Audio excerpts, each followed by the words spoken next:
رجعنا وإياكم مرة ثانية أعزائنا المشاهدين بعد مشاهدة هذا التقرير، ونتكلم في تفاصيل محورنا أكيد ألا وهو تحرير الموصل وملحمة النصر التي حدثت وتحرير الأراضي العراقية. اليوم نستقبل ضيفنا الناشط المدني المعني بالشأن الموصلي الأستاذ حكم الدليمي. صباح الخير أستاذ إذا تسمعنا. صباح النور عليكم وعلى مشاهديكم الكرام، وشكرا جزيلا على هذه الاستضافة الجميلة. شكرا لك أكيد وصباحك خير، ونورتنا اليوم في برنامجنا. اليوم احنا موضوع مهم نحكي عنه وذكرى مهمة اليوم احنا نستذكرها معك. بالبداية أريدك تقول لي شنو كانت معنوياتكم بذيك اللحظة من صار موضوع التحرير وجهودكم المبذولة أكيد اللي صارت واللي شفنا اليوم موصل رجعت أحسن وأحلى من قبل بعد. صراحة لا يخفى على الجميع ما عانته محافظة نينوى من ظلام وكابوس سلط عليها من قبل عصابات داعش الإرهابية لمدة أكثر من 3 سنوات، من عام 2014 إلى 2017. فكنا على اطلاع بهذا الموضوع أولا بأول، رغم أن كنا نعيش خارج مدينة الموصل آنذاك، لكن عندما كنا نتواصل مع الناس مع المواطنين كانوا يسألون هل معقولة راح يجي يوم نتحرر، هل راح يجي يوم نخلص من هذا الظلام، من هذا الكابوس اللي سلط علينا. كنا نحاول كشباب محافظة نينوى دائما عبر الإعلام عبر السوشيال ميديا أنه نعطي الأمل للناس أنه هذا اليوم جاي، رغم أنه العملية كانت صعبة أو مستحيلة، أنه راح لازم نعطي دماء كثيرة، لكن كنا ننطي أمل للناس. فبالتالي الحمد لله هذه اللحظة تحققت، كانت معنويات الناس كبيرة.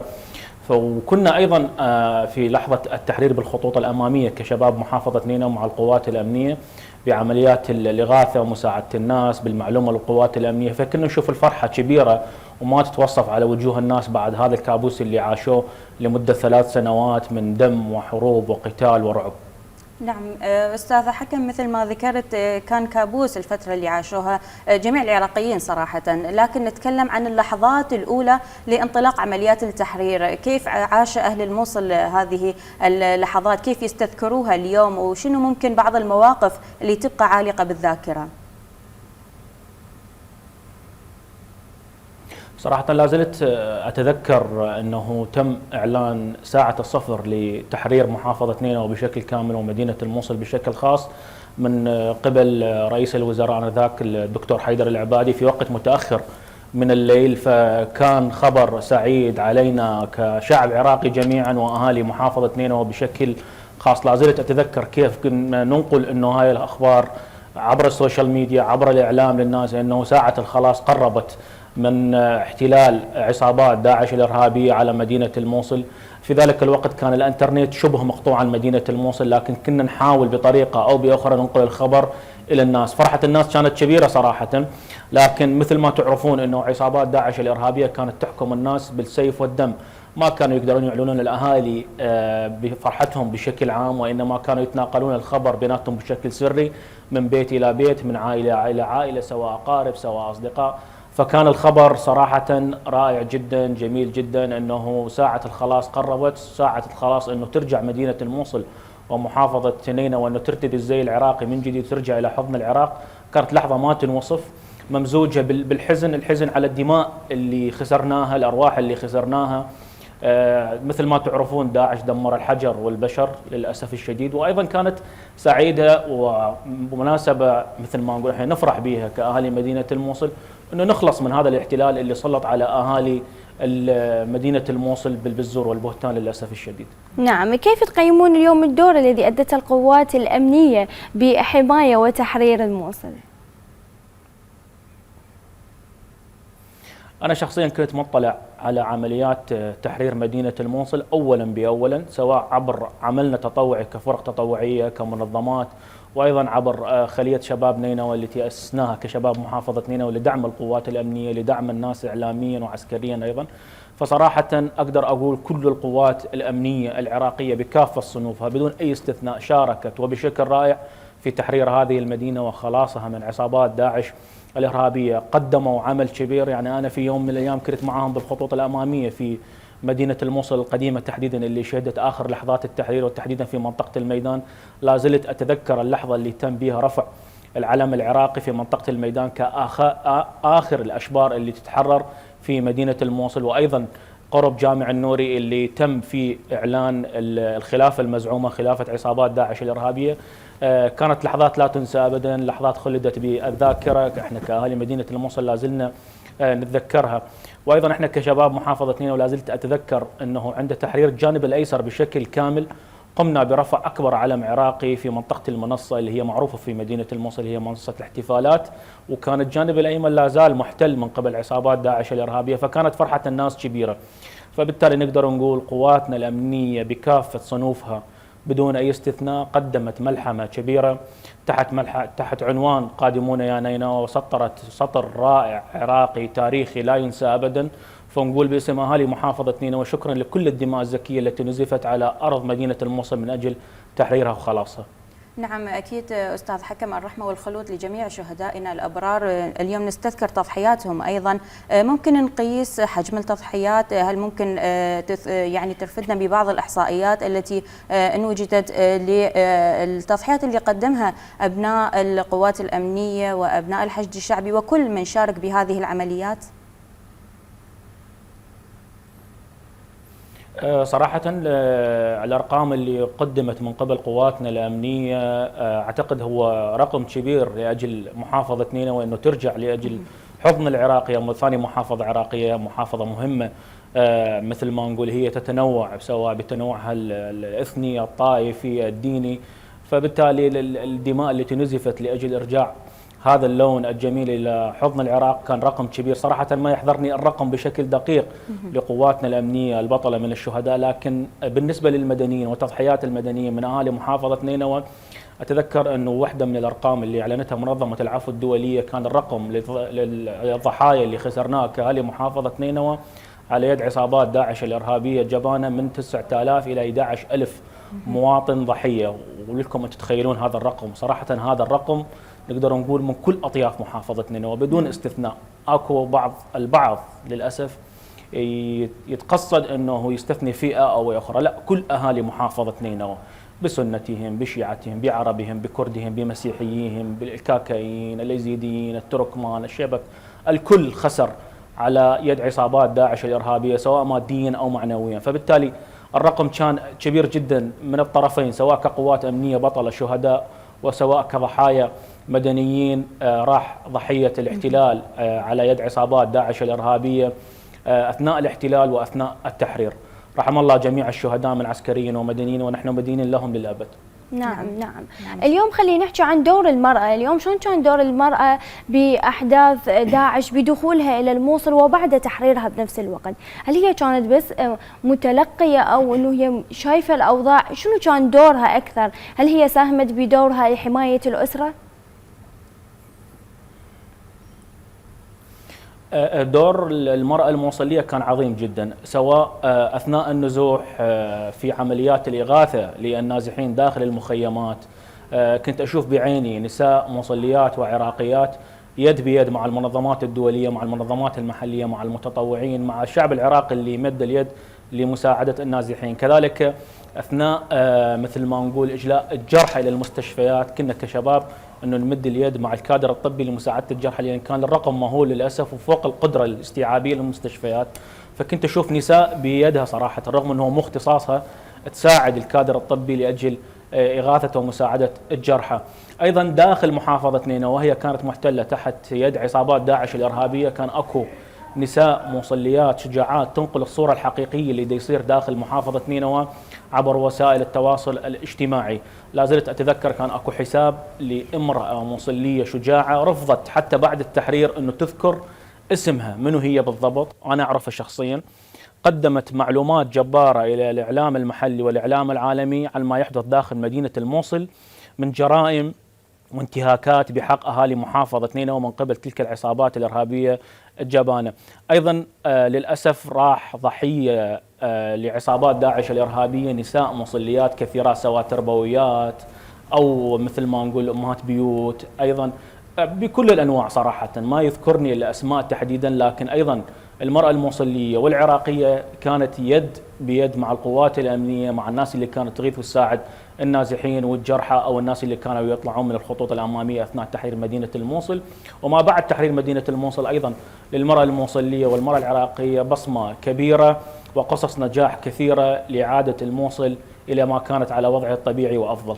نعم بكل تأكيد أستاذ حكم. نتكلم عن دور الشباب في إغاثة العوائل، في دعم المجتمع مثل ما نقول، وخصوصا في فترة النزوح ممكن نقول وفي فترة معارك التحرير.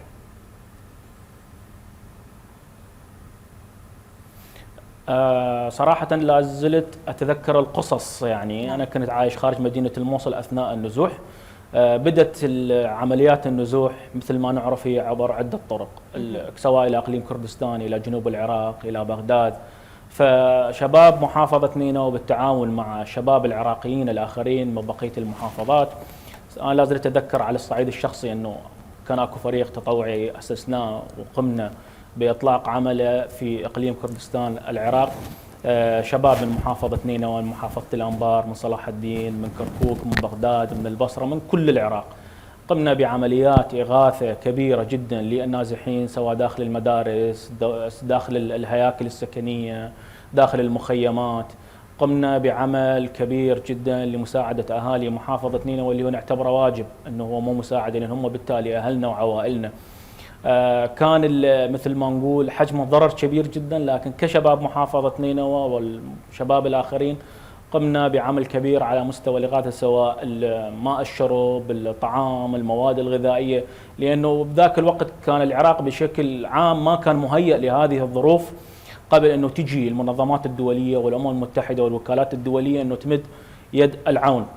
أقدر أقسمها على عدة أجزاء. شباب محافظة نينوى قدم عمليات إغاثة وعمليات إعلامية لمساندة أهالي محافظة نينوى والقوات الأمنية ما قبل التحرير، وأيضا أثناء التحرير كنا أنا على الصعيد الشخصي كنت بالخطوط الأمامية مع القوات المحررة وتحديدا مع جهاز مكافحة الإرهاب، سواء بالجانب الأيسر التحرير أول حي في محافظة نينوى وتحديدا مدينة الموصل، لا زلت أتذكر هي أحياء السماح وأحياء عدن. كنا خطوة بخطوة معاهم لتقديم المواد الغذائية للناس اللي كانت محررة أو الناس اللي تخرج من الخطوط الأمامية تجاه المخيمات، أو نقدم العون الطبي لهم. بعد ما تم تحرير الساحل الأيسر انتقلنا إلى الساحل الأيمن أيضا مع جهاز مكافحة الإرهاب الأبطال. وزلت أتذكر عندنا نقطة بالخطوط الأمامية قرب جامع أبو زعيان باتجاه مدينة الموصل القديمة، كنا نستقبل الناس اللي تطلع أثناء النزوح، أثناء عمليات التحرير. كان المنظر مهول، كانت الأعداد كبيرة فوق طاقتنا، لكن قدمنا اللي نقدر نقدمه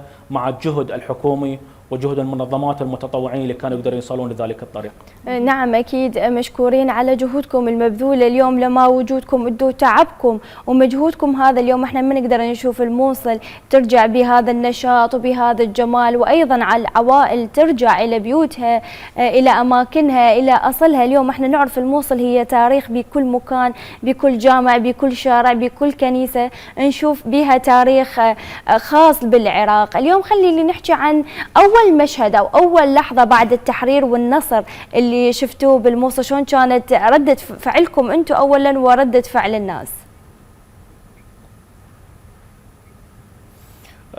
ردة فعل الناس ما تنوصف نهائيا، لأنه خلصوا من كابوس كبير اللي هو كابوس عصابات داعش الإرهابية، اللي هو ثوب ما يليق بأهالي مدينة الموصل، اللي هي مدينة العلم والثقافة والقانون، مدينة تحب العراق، مدينة تحب السلم، مدينة تحب الأمن، مدينة من كل الطوائف. لا زلت أتذكر التحرير قضاء الحمدانية تحديدا، خلي أحكي هاي القصة.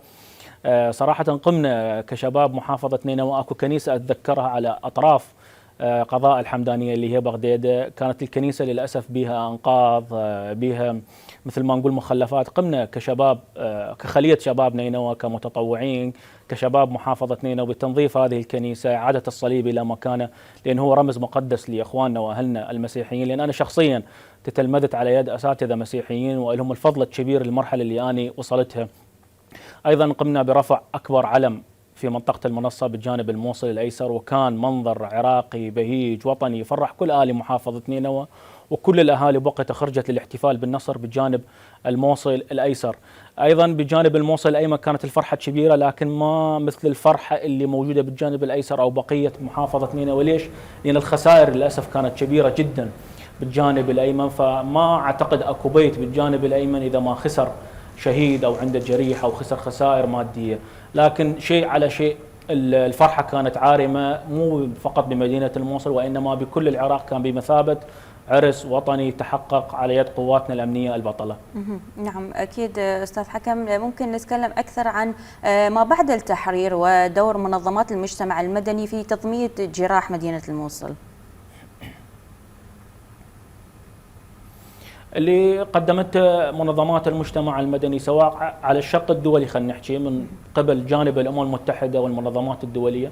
أنا شخصيا عملت بالأمم المتحدة بصفة مستشار قانوني لمدة 5 سنوات ومطلع على العمل، وخلينا نصفهم صراحة لولا عمل المنظمات بشكل عام وخاصة المنظمات الدولية ما كانت محافظة نينوى ترجع إلى الحال اللي رجعت عليه حاليا. الدعم كان كبير جدا من قبل الوكالات الدولية والوكالات المانحة سواء المجتمع الأوروبي أو المجتمع الأمريكي.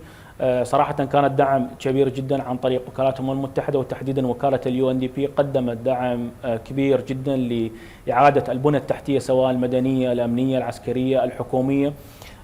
أيضا وكالات والمنظمات العراقية اللي كانت تستلم المنح من المنظمات الدولية أيضا قدمت عمل كبير جدا. أيضا كان أكو منظمات تابعة لأشخاص عراقيين هم ساكنين خارج العراق لكن يقدمون الدعم والمنح لهذه المنظمات والفرقة التطوعية سواء على الجانب الطبي أو الجانب الإغاثي حتى على الجانب التعليمي. أتذكر الفرقة التطوعية وشباب محافظة نينوى لهم قصة كبيرة جدا بإعادة الإعمار والحياة والسلام والأمن إلى محافظة نينوى ومدينة الموصل. لولا شباب محافظة نينوى أنه وضعوا يدهم مع الحكومة المحلية ومع الحكومة المركزية صراحة ما كانت ترجع محافظة نينوى إلى هذا الشكل من الأمن والأمان. لا زلت أتذكر عندنا شباب أبطال ببداية تحرير جامعة الموصل، مركز جامعة الموصل، سووا حبة جماعية شبابية موصلية لتنظيف المكتبة المركزية داخل جامعة الموصل، لأن المكتبة مثل ما نعرف كنا تم حرقها على يد عصابات داعش الإرهابية للأسف الشديد، فتم تنظيفها وإعادة الحياة إليها من جديد. هذا كان مثال رائع لا ينسى أبدا.